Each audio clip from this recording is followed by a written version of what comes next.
Shalom Bapak Ibu Saudara-saudari. Shalom. Bagaimana kabarnya? Harapan saya semuanya dalam keadaan sehat ya. Ya, mari kita bersama-sama belajar dari kebenaran firman Tuhan pada pagi hari ini yang terambil dari dua bagian. Yang pertama dalam kitab Kejadian pasalnya yang pertama, ayatnya yang ke-26 sampai ayatnya yang ke-27. Kejadian pasal 1 ayatnya yang ke-26 sampai ayat yang ke-27. Dilanjutkan dengan Yohanes pasal 1 ayat 12 sampai ayatnya yang ke-13. Saya akan membacakannya bagi kita. Kejadian pasal 1 ayat 26 sampai ayatnya yang ke-27 berkata demikian. Berfirmanlah Allah, baiklah kita menjadikan manusia menurut gambar dan rupa kita, supaya mereka berkuasa atas ikan-ikan di laut dan burung-burung di udara, dan atas ternak dan atas seluruh bumi, dan atas segala binatang melata yang merayap di bumi. Maka Allah menciptakan manusia itu menurut gambarnya, menurut gambar Allah diciptakannya dia laki-laki dan perempuan. Diciptakannya lah mereka. Yang kedua, Yohanes pasal 1 ayat yang ke-12 sampai ayat yang ke-13. Tetapi semua orang yang menerimanya diberinya kuasa supaya menjadi anak-anak Allah, yaitu mereka yang percaya dalam namanya. Orang-orang yang diperanakan bukan dari darah atau dari daging, bukan pula secara jasmani oleh keinginan seorang laki-laki, melainkan dari Allah. Demikian pembacaan firman Tuhan. Yang dikatakan berbahagia adalah kita yang mendengarkan akan firman Tuhan dan melakukannya di dalam kehidupan kita hari lepas hari. Bapak Ibu saudara-saudari yang dikasihi Tuhan, ketika bocil masih lucu, masih imut, masih polos-polosnya, saya suka menirukan sesuatu yang menurut saya itu unik. Dulu TV-nya masih jarang dimiliki oleh banyak orang, hanya orang-orang kaya yang punya TV, dan itu kami tidak punya. Setiap hari kami pergi menonton di tetangga, dan itu pun tidak disuruh masuk, kami hanya di jendela dan menonton dari jendela, menonton dari jarak jauh. Karena saya ini Golkar, golongan keriting, ya, orang Timur bilang golongan keriting. Iklan yang paling saya sukai adalah iklan sampo. Entah itu sampo apa ya, terserah, yang penting iklan sampo. Di dalam iklan sampo itu, secara garis besar, rambutnya menjadi lurus, panjang, hitam, berkilau. Itu kami paling senang melihat iklan. Dulu itu paling tenar itu sampo. Kalau sudah habis pakai, di iklannya itu kalau sudah habis pakai rambut panjang, hitam, dan berkilau, goyang-goyang begini, terasa begitu menawan dan menarik. Itu kami pikir, kalau kita pakai sampo ini pasti rambut kita panjang, rambut kita tidak keriting lagi, rambut kita pasti lurus dan berkilau seperti iklan yang ada di TV. Karena kami tidak punya uang untuk membeli sampo itu, maka setelah nonton, kebetulan rumah kami itu dekat sumber mata air umum, banyak orang yang pakai. Jadi setelah nonton kami lari kencang-kencang menuju ke air ini. Kami cari kulit sampo yang sudah dipakai orang, kulit sampo. Lalu kami mulai mencari isi sampo yang ada. Kami pakai. Mandi bersih pakai sampo, sisa sampo yang kami dapat. Itu kami lakukan setiap hari. Tetapi alhasil yang ada adalah rambut saya masih tetap keriting, masih tetap Golkar. Walaupun sempat saya tarik, tetapi 8 bulan keriting lagi. Menyadari bahwa kita manusia suka menirukan sesuatu, tidak bersyukur dengan apa yang sudah Tuhan buat, dan apapun yang kita tirukan dengan apa yang ada di dunia ini, tetap saja kita akan seperti ini. Tuhan menciptakan kita dengan begitu rupa, dan itu patutlah kita syukuri dalam hidup kita.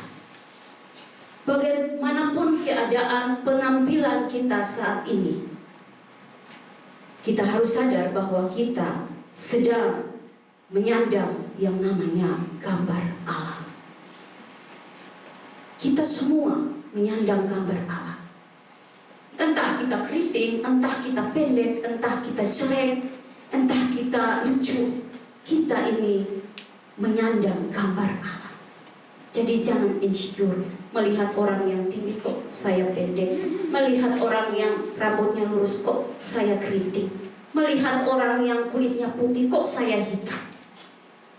Bersyukurlah dalam keadaan apapun, karena Tuhan menciptakan kita begitu indah. Nah, Bapak Ibu saudara-saudari yang dikasihi oleh Tuhan, banyak orang tidak menyadari akan hal ini, bahwa kita diciptakan segambar dan serupa dengan Allah. Kita diciptakan begitu spesial. Kita diciptakan begitu unik. Banyak orang tidak menyadarinya. Bahkan tidak menyadari siapa sebenarnya dirinya. Kalau di dalam tema khotbah minggu yang lalu, kalau belum diganti, temanya UMI, siapa saya? Atau sudah diganti, ya tidak tahu, karena saya minggu lalu tidak ikut ibadah karena saya harus ke Kupang mengantarkan adik Mia yang sakit. Nah, Bapak Ibu saudara-saudari yang dikasihi Tuhan, ketika kita tidak menemukan jati diri kita, identitas kita, kita mungkin akan mencari dari orang lain. Entah kita menemukannya dari arti sebuah nama. Misalnya Immanuel, artinya Tuhan beserta kita. Dia meyakini bahwa dalam perjalanan hidupnya Tuhan akan selalu menyertai hidupnya. Kita akan mencari identitas kita. Siapakah kita dari arti sebuah nama? Atau mungkin kita mencari identitas kita dari orang tua kita. Kalau orang berkata bahwa dia ini mirip papahnya, maka kita melihat gaya papa kita yang sisir miring, kita mulai menirukan gaya papa kita, karena kita sudah mendengarkan bahwa kita ini mirip sama papa kita. Atau dikatakan bahwa kita ini mirip sama mama kita, maka kita akan melihat setiap hari mama kita dandan pakai bedak keli, pakai lipstik merah merona. Kita keker-keker, mama simpan di mana ya? Ketika mama keluar, kita mulai mengambilnya dan mencoba menirukan gaya mama. Pakai bedak keli yang tebalnya minta ampun, pakai lipstik yang tebal. Karena apa? Kita tahu bahwa kita ini mirip mama kita dengan kata orang. Atau kita mencari identitas kita dari budaya yang ada. Misalnya kami ini mitos atau tidak, karena di kampung jadi selalu dipercayai ya. Tapi kita sebagai anak-anak Tuhan sekiranya tidak kita terikat dalam hal itu, bahwa kalau marga kami ini diminta dari binatang. Jadi marga kami ini diminta dari seekor ular naga. Jadi ketika perjalanan hidup seorang anak cucu menemukan ular naga ini, maka kakeknya akan meninggal. Dan hal itu beberapa hal terjadi di dalam keluarga. Itu dipercayai bahwa kami dari sana, kami diminta dari sana. Tetapi hari ini kita mau belajar bahwa kita menyandang gambar Allah. Seharusnya kita juga mengetahui siapakah diri kita di dalam Tuhan. Kita harus paham bahwa siapa kita di dalam Tuhan. Kita bukan dari Identitas kita yang sejati bukan dari orang tua kita, bukan dari teman sahabat kita, bukan dari budaya yang kita anut. Tetapi kita harus menyadari bahwa ketika kita menyandang gambar Allah, maka kita ini adalah anak-anak Allah. Dari mana kita tahu bahwa kita ini sedang menyandang gambar Allah? Dari mana? Dari firman Tuhan. Ketika kita membaca firman Tuhan dan menemukan apa yang dikatakan firman Tuhan mengenai diri kita, maka kita akan mulai menerima, kita akan mulai mengakui dan mempercayai hal itu. Dulunya kita orang yang suka, kurang pede, kurang percaya diri. Ketika kita membaca firman Tuhan yang menguatkan kita, maka kita mulai bangkit untuk menjadi orang yang percaya diri. Dulu yang kita menjadi orang yang suka gagal dalam setiap apapun yang kita lakukan. Ketika kita membaca firman Tuhan dan menguatkan kita untuk bangkit menjadi seorang pemenang, maka itulah yang akan membuat kita untuk terus berjuang menghadapi setiap kegagalan demi kegagalan. Bapak Ibu saudara-saudari yang dikasihi Tuhan, ketika kita mulai menemukan apa yang ada dalam firman Tuhan tentang hidup kita, maka itulah yang akan membentuk kehidupan kita selanjutnya. Mengapa kita dikatakan bahwa kita semua menyandang gambar Allah? Sesuai dengan pembacaan kita pada pagi hari ini adalah kita segambar dan serupa dengan Allah. Saya kembali membacakannya dalam Kejadian pasal 1 ayat 26 sampai ayat 27. Berfirmanlah Allah, baiklah kita menjadikan manusia menurut gambar dan rupa kita, supaya mereka berkuasa atas ikan-ikan di laut dan burung-burung di udara, dan atas ternak dan atas seluruh bumi, dan atas segala binatang melata yang merayap di bumi. Maka Allah menciptakan manusia itu menurut gambarnya. Menurut gambar Allah diciptakannya dia laki-laki, dan perempuan diciptakannya mereka. Manusia pada dasarnya adalah makhluk ciptaan yang paling spesial.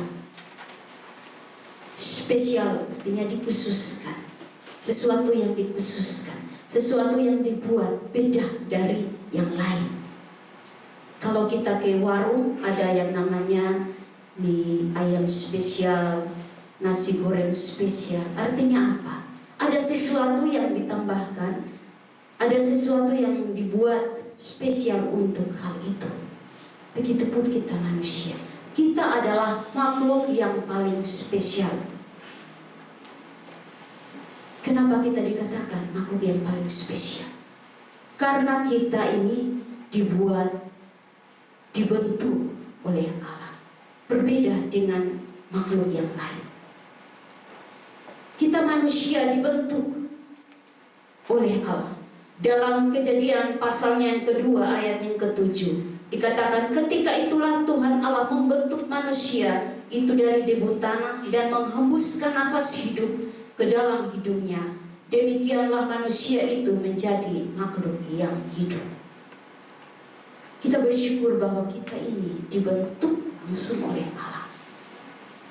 Kalau makhluk yang lain hanya dengan berfirman, tetapi kita ini harus bersyukur kita dibentuk oleh Allah sendiri. Dikatakan juga bahwa manusia diberi kekuasaan. Untuk apa? Untuk menguasai setiap makhluk yang lain yang ada di bumi. Inilah yang merupakan keserupaan dengan Allah. Allah yang sebagai pencipta atas segala makhluk hidup memberikan kuasa kepada kita sebagai manusia untuk berkuasa atas makhluk-makhluk yang lain. Kita diberi tugas dan tanggung jawab untuk berkuasa atas setiap makhluk-makhluk hidup yang lain. Bapak Ibu Saudara saudari yang dikasihi oleh Tuhan, pagi hari ini kita mau belajar untuk menemukan bahwa kita ini adalah gambaran Allah. Kalau kita adalah gambaran Allah, maka apa yang harus kita lakukan? Tentunya melakukan apa yang berkenan, apa yang sesuai dengan yang Tuhan mau, yang Tuhan kehendaki dalam hidup kita. Lalu bagaimana kita mengerti bahwa saya ini setiap hari sudah dengar khotbah renungan bahwa memang saya ini gambar dan rupa Allah. Saya diciptakan segambar dan serupa dengan Allah. Tetapi saya hanya seperti ini terus dari dulu. Sekarang mungkin akan sampai selamanya saya akan seperti ini. Bagaimana caranya supaya saya bisa mengerti akan hal itu? Bahkan saya juga dapat menghidupinya dalam kehidupan saya setiap hari. Caranya gampang. Hanya mengalami perjumpaan pribadi dengan Dia. Mengalami perjumpaan pribadi dengan Dia. Ketika kita bertemu dengan seseorang yang kita dapati ada beberapa kesamaan, maka tentunya kita akan terasa nyaman, bukan? Kita punya sahabat yang mungkin menurut kita punya banyak kesamaan, kita akan nyaman dekat dengan dia. Bahkan tidak segan-segannya kita curhat tentang masa hidup kita. Kita banyak bercerita tentang apa yang tidak pernah kita cerita kepada orang lain. Pastinya kita akan terbuka dengan dia, karena kita yakin bahwa kita dapat dipercaya, dia dapat dipercaya oleh kita. Begitupun ketika kita mengalami perjumpaan pribadi dengan Tuhan, kita hidup melakukan apa yang Dia kehendaki, maka apapun itu kita akan terbuka dengan Tuhan. Kita dikatakan menyandang gambar Allah. Yang pertama tadi adalah kita segambar dan serupa dengan Dia. Yang kedua adalah kita adalah anak-anak Allah. Dalam Yohanes pasalnya yang pertama ayatnya yang ke-12 dan ayatnya yang ke-13. Tetapi semua orang yang menerimanya diberinya kuasa supaya menjadi anak-anak Allah, yaitu mereka yang percaya dalam namanya. Orang-orang yang diperanakan bukan dari darah atau dari daging, bukan pula secara jasmani oleh keinginan si orang laki-laki, melainkan dari Allah. Dikatakan percaya adalah sesuatu hal yang harus kita lakukan. Percaya kepada siapa? Percaya kepada Tuhan Yesus Kristus.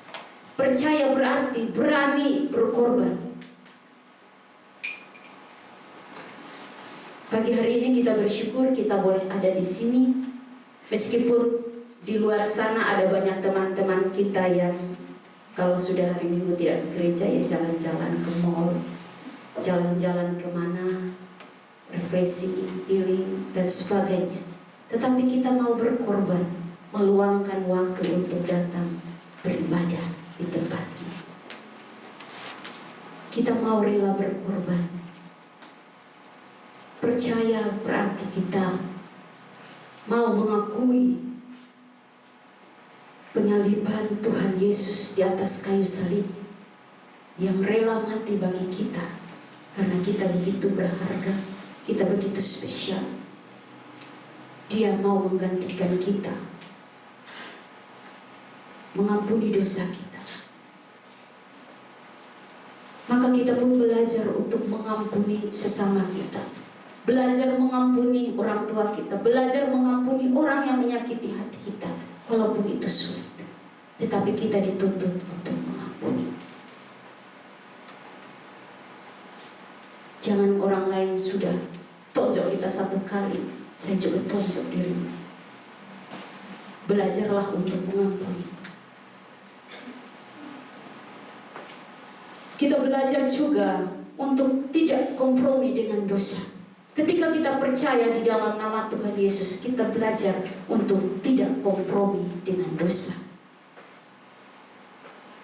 Kalau orang lain, teman kita, mengajak kita untuk melakukan dosa, maka tolaklah. Jangan ikut-ikutan. Kalau kita sudah hidup menerima Tuhan Yesus sebagai Tuhan dan Juru Selamat, maka beranilah tampil beda dari dunia ini. Banyak teman-teman yang ada di sekolah, banyak teman-teman yang ada di kampus, yang mungkin hidupnya kacau balau. Janganlah ikut-ikutan, tetapi beranilah tampil beda. Berani menampilkan apa yang baik, berani memberikan dampak yang positif, berani melakukan apa yang membuat orang lain juga ikut melakukannya. Dalam hal ini, hal-hal yang baik, hal-hal yang membangun. Ketika kita menerima Tuhan sebagai Juru Selamat hidup kita, maka cara hidup kita pun akan menjadi berbeda dengan orang lain yang ada di sekeliling kita. Kita menjadi berkat bagi mereka. Hidup kita yang dulunya kacau balau diubahkan dan menjadi berkat bagi banyak orang. Seperti dalam kehidupan Rasul Paulus yang awalnya dia seorang penganiaya orang Kristen, tetapi ketika dia berjumpa dan menerima Tuhan Yesus sebagai Tuhan dan Juru Selamat, maka hidupnya diubahkan.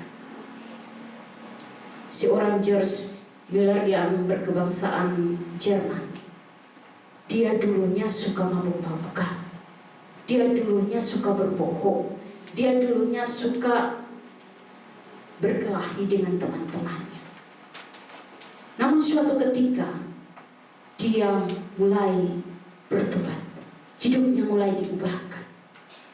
Lewat 8 orang teman-temannya yang setiap hari dia jadikan sebagai bahan bulian bahwa mereka sok rohani. Lewat 8 orang yang dia jadikan bahan bulian ini pun dia mulai bertobat. Ketika dia bertobat, maka dia menjadi seorang pengasuh di sebuah panti asuhan yatim piatu. 10.000 lebih anak yang dia asuh, dia layani dengan segenap hatinya, dengan segenap hidupnya dia berikan untuk Tuhan. Tidak hanya membimbing mereka dalam dunia pendidikan, tidak hanya memenuhi setiap kebutuhan mereka, tetapi ia mengajarkan anak-anak asuhnya untuk takut akan Tuhan, mengalami perjumpaan pribadi dengan Tuhan. Karena dia menyadari bahwa ketika dia mengalami perjumpaan pribadi dengan Tuhan, maka hidupnya berubah. Menjelang beberapa tahun, ia meninggal. Dan 3.000 anak asuhnya menjadi anak-anak yang luar biasa, menjadi anak-anak yang hebat, menjadi anak-anak yang takut akan Tuhan, dan hidup mereka menjadi berkat banyak bagi banyak orang. Bagaimana dengan kita? Apakah kita sudah mengalami perjumpaan dengan Tuhan?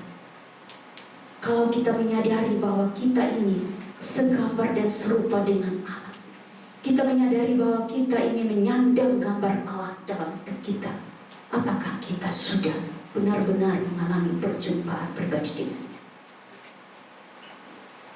Apakah hidup kita sudah benar-benar diubahkan olehnya? Mari kita merenungkan akan hal ini. Kalau kita belum mengalami perjumpaan pribadi dengannya, maka bukalah hati kita untuk menerima Dia. Maka hidup kita akan diubahkan menjadi berkat bagi banyak orang. Dalam Mazmur pasalnya yang ke-139 ayatnya yang ke-14 dikatakan, aku bersyukur kepadamu oleh karena kejadianku dahsyat dan ajaib. Ajaib apa yang kau buat dan jiwaku benar-benar menyadarinya. Kita bersyukur bahwa Tuhan telah membentuk, menciptakan kita segambar dan serupa dengannya. Dia membuat kita begitu spesial. Dia membuat kita begitu berharga. dari makhluk ciptaan yang lain.